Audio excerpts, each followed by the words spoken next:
हाँ तो और क्या हाल है। उम्मीद करते हैं कि आप भी मस्त होंगे, मन लगेगा पढ़ाई कर रहेंगे। तो आइए ना, आज सुबह के लिए बीवी क्वेश्चन लाए हैं।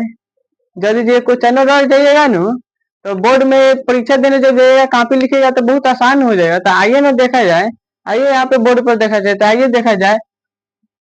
निम्नलिखित संख्याओं के एचसीएफ ज्ञात करने के लिए यूक्लिड विभाजन एल्गोरिथम का प्रयोग कीजिए। तो हाँ बाबू, इसमें कह रहा है एल्गोरिथम का प्रयोग करके एचसीएफ निकालिए। तो आइए ना यहाँ पे देखा जाए। तो आइए 135 और 225 का था। आइए सबसे पहले इसका थ्योरी समझेगा। तो आइए, यूक्लिड विभाजन एल्गोरिथम का मतलब होता है यहाँ पे ए बराबर बी क्यू प्लस आर होता है। तो आइए यहाँ पे देखा जाए। यहाँ पे ए बराबर जो सबसे बड़ा होगा वो ए हो जाएगा, और जो छोटा होगा वो बी हो जाएगा। तो आइए ना, यहाँ पे सबसे बड़ा कितना है, 225 है। तो यहाँ पे ए बराबर 225 हो जाएगा, बी बराबर 135 हो जाएगा, 135 है बी बराबर। तो यहाँ पे लिखाएगा यूक्लिड यूक्लिड विभाजन यूक्लिड विभाजन प्रमेयिका से। तो यहाँ पे क्या बोला है, एचसीएफ ज्ञात कीजिए। तो आइए ना यहाँ पे एचसीएफ ज्ञात किया जाए। तो 125 और 200, 135 और 135 और 225। तो आइए ना यहाँ पे 135 यहाँ पे भागा 225।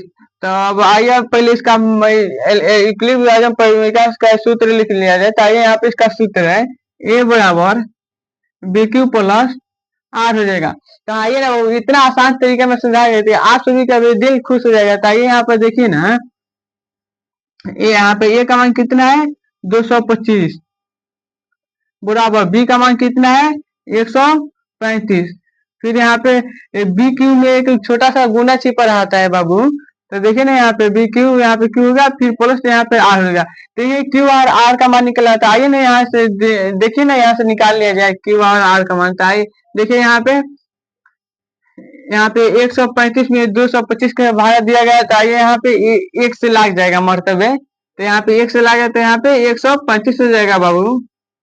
और फिर बाबू अब आइए इसमें से इसे घटाइए। तो यहाँ पे 5 में से 5 जाएगा तो यहाँ पे 0 हो जाएगा।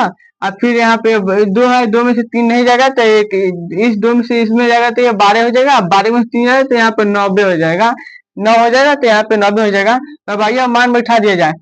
यहाँ पे इसका क्यू का मान यहाँ पे एक है और आर का मान यहाँ पे 90 है। जब तक इसमें भागा देना है बाबू, जब तक आर का मान 0 ना है। तो देखिए ना होगा। तो आइए यहाँ पे अभी इन सभी का मान बैठा दिया जाए। 135, यहाँ पे क्यू का मान कितना है, 1 है। तो यहाँ पे 1 प्लस यहाँ पे आर का मान कितना है, 90 है। तो 90 हो जाएगा। हाँ, तब आइए अब इसमें से ए का मान कौन होगा। तब आइए फिर यहाँ पे दिखाई 1 2 3 है नो, इसमें से जो बारह होगा वही ए का मान हो जाएगा। तो आइए यहाँ पे देखिए ना, यहाँ पे इसमें 12 कौन है, 135 है। तो यही आप सभी का ए का मान हो जाएगा। तो फिर यहाँ पे ए का मान उतार दीजिएगा। फिर बी का मान कौन होगा, जो छोटा से 12 होगा वो वाला होगा बी का मान। तो आइए यहाँ पे 90 हो गया। फिर हो गया, फिर यहाँ पे गुना हो जाएगा। अब फिर क्यू और आर का मान निकालना चाहिए ना, यहाँ से निकाल लिया जाए। यहाँ पे 90 है और फिर 135 है। चाहिए ना, यहाँ पे 135 होगा। फिर इसमें एक से ही लागेगा तो यहाँ पे 90 हो जाएगा। यहाँ पे 5 होगा और यहाँ पे 4 होगा। तब आइए ना, यहाँ पे क्यू का मान 1 हो गया और आर का मान 45 हो गया। क्यू का मान कितना हो गया, 1 हो गया, प्लस आर का मान कितना हो गया, 45 हो गया।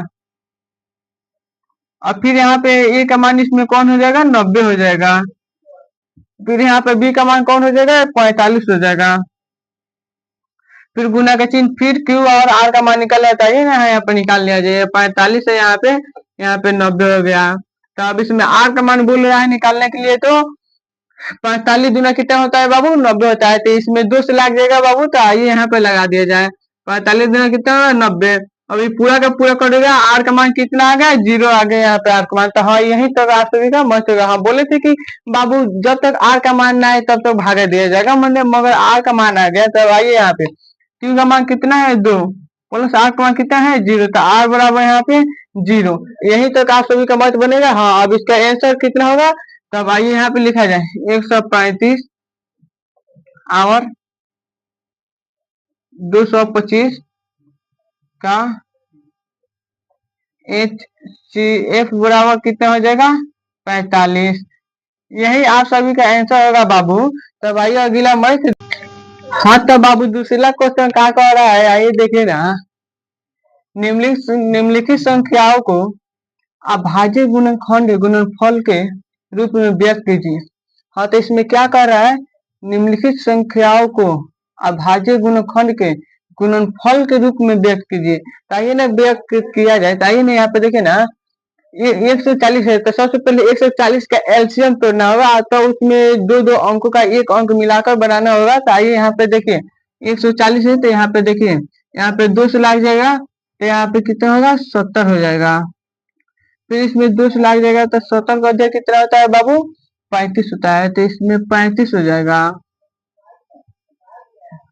अब फिर बाबू 35 में कितना से लगेगा, तो बाबू 35 में 5 से लग जाएगा, तो यहाँ पे लगा दीजिए, यहाँ पे 7 हो गया।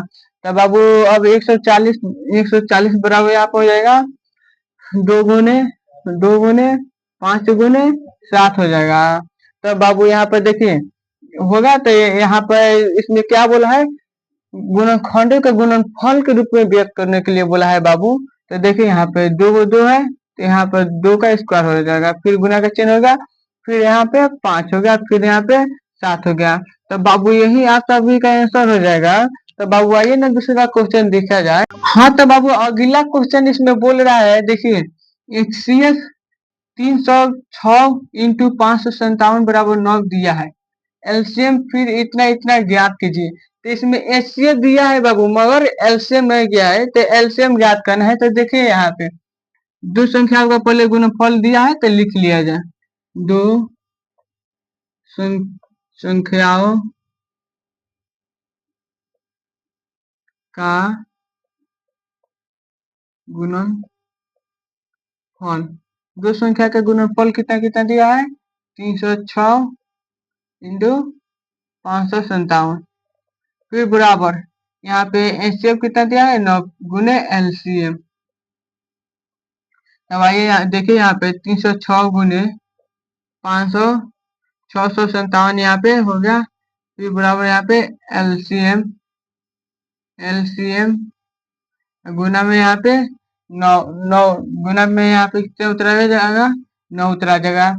तो यहाँ पे कट जाएगा कितना से, यहाँ पे 34 से कट जाएगा, 34 गुने 657। तब आइए देखिए यहाँ पे बाबू गुना कर लिए जाए, 657 गुने 34, यहाँ पे 7 चौका 28 हो जाएगा बाबू, यहाँ पे 7 चौका 28 हो जाएगा। फिर यहाँ पे 5 चौका 20 हासिल 2, यहाँ पे 22 हो जाएगा, इसमें हासिल 2 लगा, 6 चौका 24 है 2 26 यहाँ पे हो जाएगा। 7 3 का 21 की 1 हाथ में हासिल लगा 2, 5 3 15 2 17 हो जाएगा, 5 3 15 2 17 हो जाएगा, हासिल 1 6 का 18 1 19, 8 हो जाएगा, यहाँ पे 3 हो जाएगा, 6 7 13 का 3 हाथ में लगा 1,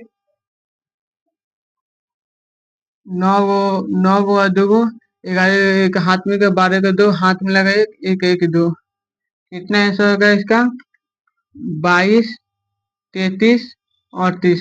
तो बाबू इसमें एलसीएम बोल रहा था निकालने के लिए, तो यहाँ एलसीएम बराबर हो जाएगा यहाँ पे 22,338। तो यही बाबू आप सभी का आंसर हो। हाँ तो बाबू अगला क्वेश्चन देखा जाए, तो अगला क्वेश्चन इसमें क्या बोल रहा है, बिना लवी विभाजन प्रक्रिया की बताई कि निम्नलिखित प्रमेय संख्याओं के दशमलव प्रशांत शांत है या अशांत। तब आइए यहाँ पे देखा जाए शांत या अशांत। तो शांत या अशांत समझने से पहले यहाँ पे देख लिया जाए शांत अशांत। तो नीचे वाला को हर कहते हैं, ऊपर वाले को अंश कहते हैं। फिर इसमें भी नीचे वाले को हर कहते हैं और ऊपर वाले को अंश कहते हैं। तो बाबू इसमें देखा जाए कि शांत और अशांत, तो देखिए इसमें शांत अशांत, इसमें क्या बोला है बिना लंबी प्रक्रिया विभाजन किए बिना। था देखिए यहाँ पे हर को यहाँ पे एलसीएम निकाल लिया जाए। देखिए यहाँ पे कितना से लगेगा, ऐसे 5 से लगेगा, 5 से लगाएगा 6×5 = 30 हो गया, 5×2 = 10 हो गया, 5×25 हो गया यहाँ पे। फिर यहाँ पे 5 से लग जाएगा 5×1 = 5, 5×2 = 10, 5×25। फिर 5 से लग जाएगा यहाँ पे 5×2 = 10, 5×25। फिर यहाँ पे 5×5। हाँ तो शांत बाबू जामना के एलसीएम टोटल पर 2 और सिर्फ 5 है, उसी वही शांत होगा। जिसमें 2 और 5 के अलावा कोई भी अंक है तो शांत नहीं होगा बाबू। तो देखिए ना यहाँ पे शांत, इसमें क्या है यहाँ पे 31×25 बराबर 5 गुने, फिर 5 गुने, फिर 5 गुने, फिर 5 गुने 5 यहाँ पे। तो इसमें सिर्फ 5 है तो ये क्या होगा, शांत हो जाएगा। क्या हो जाएगा, शांत।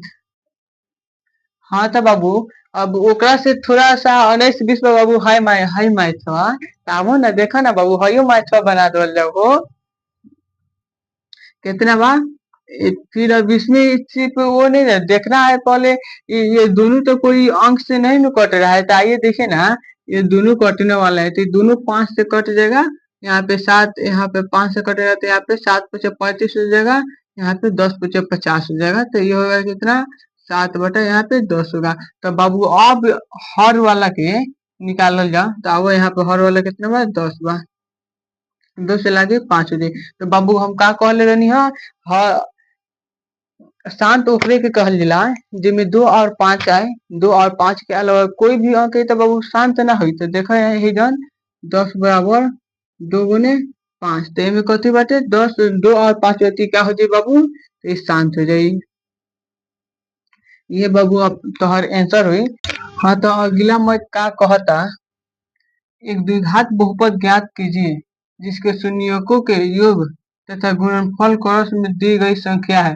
तो इसमें कहता है कि एक और गुणनफल और योग माने एक और गुणनफल और योग में दोनों देले बा, में खाली एक और संख्या ज्ञात करे के बा। तो देखे जन का होई, ये जन अल्फा प्लस बीटा देले बा माने योग और गुणनफल देले बा, तो ये पर अल्फा प्लस बीटा बराबर 0 हो जाए, अल्फा इंटू बीटा बराबर माने गुणनफल बराबर जन √5 हो जाए।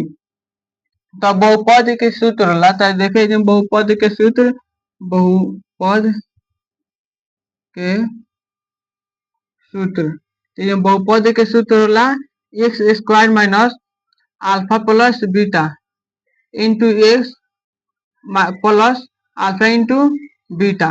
तो आओ अब ये पर एक मान बैठा दल जाओ, तो x² minus alpha plus beta के कितना मान बा, तो अल्फा प्लस बीटा का मान 0 बा, तो 0 जे x जे, फिर प्लस अल्फा इंटू बीटा का मान कितना बा, √5 बा, तो √5 हो जाए।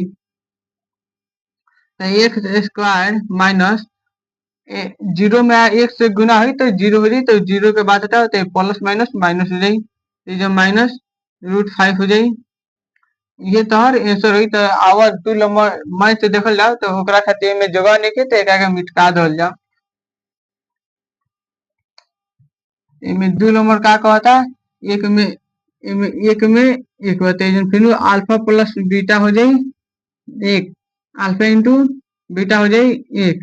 तो बहुपद के सूत्र, बहुपद के सूत्र का हुई x² minus alpha plus beta into plus alpha into beta हुई।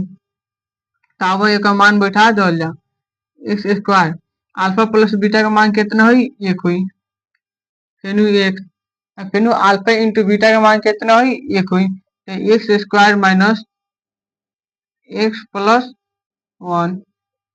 तो तार मैथ बन के तैयार होगा।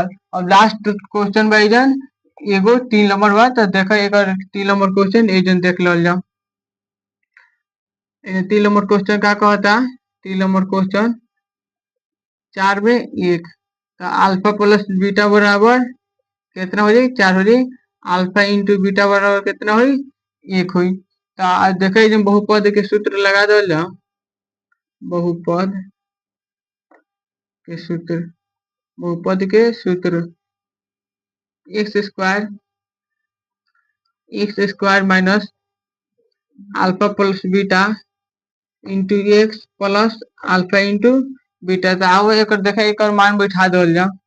तो x square minus alpha plus beta का मान कितना हुआ 4, 4 हो जाए, फिर एक्स हो जाए, अल्फा इंटू बीटा का मान कितना बा 1, तो ये 1 हो जाए, x square minus 4x plus 1, ये तो हर